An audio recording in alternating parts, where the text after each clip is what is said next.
صحابہ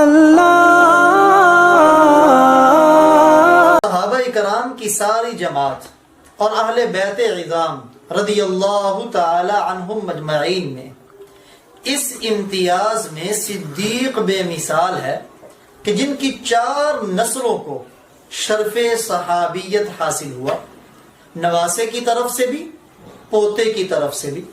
پوتے کو لے لیں، صدیق رضی اللہ تعالی عنہ کے پوتے ہیں محمد، پیارے نبی کے صحابی۔ محمد کے والد ہیں عبد الرحمن، پیارے نبی کے صحابی۔ عبد الرحمن کے والد ابو بکر، پیارے نبی کے صحابی۔ اور ابو بکر کے والد ابو قحافہ عثمان رضی اللہ تعالی عنہم، پیارے نبی کے صحابی۔ اور اگر نواسے کی طرف سے لیں تو وہاں سے بھی 4 نسلیں صحابیت کے شرف سے منور ہوئی۔ چنانچہ اسماء رضی اللہ تعالی عنہا کے بیٹے کا نام ہے عبداللہ بن زبیر۔ یہ عبداللہ بھی پیارے نبی کے صحابی۔ عبداللہ کی والدہ اسماء رضی اللہ تعالی عنہا، یہ بھی پیارے نبی کی صحابیہ۔ اسماء کے والد ابو بکر صدیق رضی اللہ تعالی عنہ بھی پیارے نبی کے صحابی، اور ان کے والد ابو قحافہ رضی اللہ تعالی عنہ بھی پیارے نبی کے صحابی۔ اس امتیاز میں کوئی صدیق کا ہم پلہ نہیں۔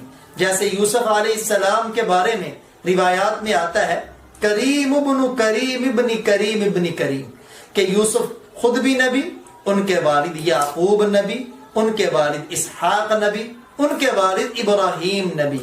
یعنی یوسف خود بھی کریم، ان کے والد یعقوب بھی کریم، ان کے والد اسحاق بھی کریم، ان کے والد ابراہیم بھی کریم۔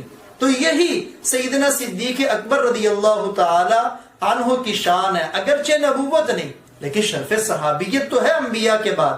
نبوت کے بعد اللہ کی بارگاہ میں سب سے اونچا مرتبہ وہ شرف صحابیت ہے۔ اور سیدنا صدیق اکبر رضی اللہ تعالی عنہ کی یہ شان ہے کہ سب سے پہلے آپ کو عتیق کا لقب ملا۔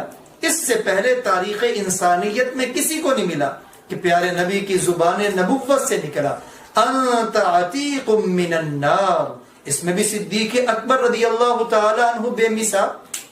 مردوں میں سب سے پہلے اسلام قبول کرنے میں بھی صدیق اکبر بے مثال ہے کہ آپ سے پہلے کوئی آزاد مرد اسلام میں داخل نہیں ہوا۔ ثانی اثنین کا لقب قرآن میں آپ کو ملا، اس میں بھی صدیق اکبر بے مثال ہے، کوئی ان کا مقابلہ نہیں کر سکتا۔ جب ایمان لے کے آئے 40,000 درہم کے مالک تھے، پیارے نبی صلی اللہ علیہ وسلم کے اشاروں پر سارا مال قربان کر دیا۔ اس حال میں بھی صدیق بے مثال ہے۔ جب ایمان لائے، ایمان لاتے ہی اسلام کی دعوت کا آغاز کیا۔ عشرہ مبشرہ میں 3 بڑے صحابی عبد الرحمن بن عوف، عثمان بن عفان رضی اللہ تعالی عنہ، سعد بن ابی وقاص رضی اللہ تعالی عنہ، یہ 3 عشرہ مبشرہ کے صحابی صدیق اکبر کی دعوت پر مسلمان ہوئے۔ ان کو ان کے اپنے اعمال کا تو اجر ملے گا، لیکن ان کی زندگی کی ساری نیکیاں جو ان کے اس نیکی کا ذریعہ بنا اس کے نامہ اعمال میں بھی جمع ہوں گی، اور وہ صدیق اکبر رضی اللہ تعالیٰ عنہ۔ جب اسلام کا نام لینا وہ اپنی جان کو خطرے میں ڈالنا تھا۔ ایسے موقع پر خانہ کعبہ کے پاس جس نے توحید کا خطبہ سب سے پہلے دیا وہ صدیق اکبر رضی اللہ تعالی عنہ ہے۔ اس میں بھی صدیق اپنی مثال آپ ہے۔ پیارے نبی صلی اللہ علیہ وسلم کے سارے صحابہ اعلیٰ، ان سب میں جس کا صحابی ہونا اللہ کے قرآن میں ذکر ہے وہ بھی صرف صدیق ہے۔ اس میں بھی صدیق کا کوئی ہم پلہ نہیں۔ اور اللہ کے نبی صلی اللہ علیہ وسلم فرمائے لو كنت متخذا خلیلا لاتخذت ابا بکر خلیلا۔ اگر میں کسی کو اپنا خلیل بناتا، خلت کیا ہے؟ خلیل کہتے ہیں دلی دوست کو، جس کی محبت انسان کی دل کی گہرائی میں اتری ہو، کیونکہ پیارے نبی کا تو سارا دل وہ اللہ کی محبت میں مستغرق تھا۔ اس لیے فرمایا اگر میرے دل کا کوئی خانہ خالی ہوتا تو میں اس کے لیے صدیق کا انتخاب کرتا، چونکہ وہ سارا اللہ کی محبت میں ڈوبا۔ اگر میں کسی کو دوست خلیل بناتا تو میں صدیق کو بناتا۔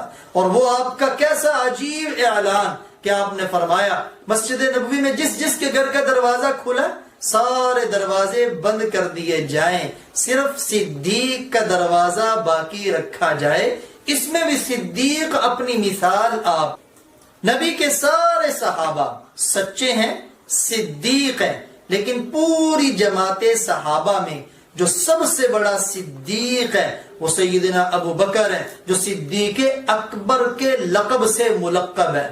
پیارے نبی کے سارے صحابہ متقی ہیں، اللہ کا قرآن گواہی دیتا ہے وَأَلْزَمَهُمْ كَلِمَةَ التَّقْوَى، کہ ہم نے تقوی کو ان کے ساتھ لازم کر دیا۔ ایسا نہیں ہو سکتا کوئی صحابی ہو اور متقی نہ ہو، سارے صحابہ متقی، جو سب سے بڑا متقی ہے وہ صدیق ہے، اس میں بھی کوئی صدیق کا ہم مثل نہیں۔